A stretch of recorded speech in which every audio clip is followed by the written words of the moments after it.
Hey, thanks so much for joining us here on 9 News Plus on this, yet again, toasty Thursday. I'm 9 News meteorologist Chris Bianchi. Look at your forecast, and if you're looking for a little break from the heat and the dry weather that we've had, you might want to take a flight. Now, as we head over the next 7 days, it looks like we're going to be really on the scorching side. We're getting that true midsummer-like weather that we've been lacking most of the summer. We're kind of, it feels like bunching up all that heat that we didn't have in June and July, throughout most of August as well. We're getting here this week, and it's going to last for a while. Now, one thing you might also notice overhead right now is we've got actually a fair bit of wildfire smoke from Canadian wildfires that is actually interspersing over our skies right now. Now, the smoke isn't all that thick. It's not really affecting our air quality all that much, but you probably are noticing a bit of high-level smoke that is visible over the Front Range. Again, I'm not anticipating too much in the way of air quality issues, but obviously not the greatest of sights. And we've mostly had a summer without wildfire smoke, but unfortunately, we're getting a little bit of that here on this Thursday. It's a tad cooler today, isolated storms tomorrow, and it's a hot and dry forecast. This was actually, I should say, yesterday. Sorry about this graphic being off, but this was yesterday when we got up to 99 degrees. It was our hottest day so far this year. We did have a weak front, though, drop on through overnight, and that is leading to just a little bit in the way of some cooling. Probably noticed it was a very comfortable morning. I went out for a run this morning, and I can tell you firsthand it was pretty comfortable out there. Temperatures mostly upper 50s, low 60s across the metro area for a low temperature this morning, but it'll be a fair bit warmer as we get into tomorrow and the rest of the weekend into early next week, thanks to a ridge of high pressure that is building on it. That said, still could pop up a few showers and storms, mainly over southwestern Colorado, but there's a chance for one or two gusty showers over the west side of the metro area, similar to yesterday, but lower odds than yesterday at seeing a shower or a quick rumble of thunder. Again, best chances would be in the foothills and west of I-25. Along and east of I-25, we probably stay dry. We will probably see a few of those kind of scary looking clouds, a few raindrops in the windshield, maybe a clap of thunder, and maybe a burst of wind. That is pretty much what we can expect for this afternoon after about 3 o'clock, between about 3 and 7. Got a chance for seeing some of those gusty showers, and otherwise it'll be dry. Most of us will not see any of those gusty showers, though, for today. For those temperatures, again, temperatures the big story. 70s and 80s right now in the eastern plains. We've rebounded nicely. We did drop down to 57 overnight here in Denver after a high of 99. That's a pretty impressive drop. That's partially thanks to that front. That said, we'll get back up to about 93 for us here in Denver for this afternoon. That gusty shower west of I-25 possible between about 3 and 7 p.m. Those forecast highs, a lot of 80s and 90s for this afternoon, and those 70s and 80s much more comfortable up into the high country.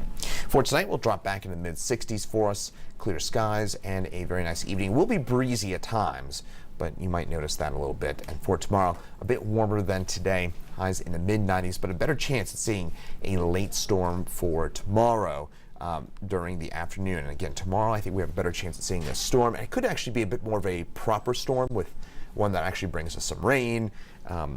Not a severe weather threat, but there is a chance for some rain and a clap of thunder for tomorrow afternoon between about 3 and 7 p.m. So keep that in mind if you do have some outdoor plans for tomorrow afternoon. It does look like we could be dealing with some storms, and some of those may linger into the overnight. So I'm going to kind of slow this down for you a little bit. It looks like around 2, 3 o'clock we may see those showers and storms first develop. And then by about 5, 6 o'clock, we'll have those storms really kind of in earnest moving their way through the metro area before they clear on out around 8 or 9 o'clock or so tomorrow night. The severe weather risk looks fairly low for tomorrow. Now, one thing I want to take you down here. This is now strengthening Hurricane Hillary off the west coast of Mexico. This is now a Category 1 storm, maximum sustained winds estimated to be about 85 miles an hour. And this is going to affect our weather here in Colorado over the next few days. Here's the reason why. This is expected to strengthen into a major hurricane off the Baja California Peninsula. By the way, if you're heading to Cabo San Lucas or the Baja California Peninsula of Mexico, this will interest you. Now, you might notice that little tropical storm icon over LA. I would just say that what we can expect for Southern California is a weakening tropical system to be moving its way into Southern California, Southern Nevada by the time we get into Sunday and Monday. The story with that, at least for us here in Colorado, is what's going to happen is the remnants of Hillary will be out over the western United States, right? So we're going to have all that leftover tropical moisture moving its way through California, Nevada, and Oregon. And for us off to the east, we're going to have a strengthening ridge of high pressure. And that means that's going to probably help strengthen that area high pressure.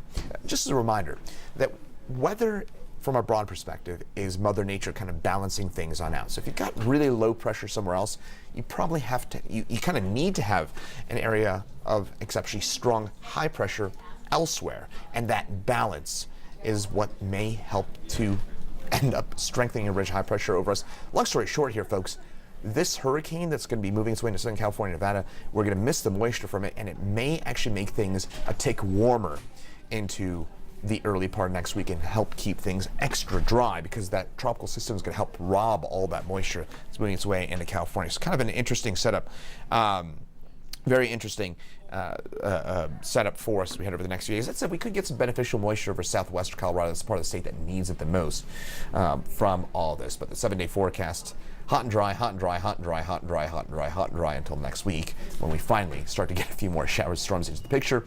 Again, mentioned this, we will get some meaningful monsoon moisture, maybe a bit of a boost from the tropics into southwestern Colorado, and the new drought monitor out shows that there's been a bit of an expansion in the moderate drought in southwestern Colorado. Now includes Alamosa and Grand Junction. So worth noting that we may have some direct and indirect impacts from that hurricane that's now over off the coast of western Mexico that will be moving its way into Southern California over the next few days as a much weaker, probably a remnant low or a tropical depression.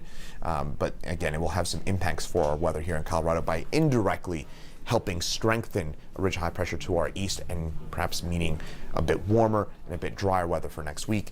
And for southwestern Colorado, a bit of tropical moisture moving its way in their direction as a result of all that.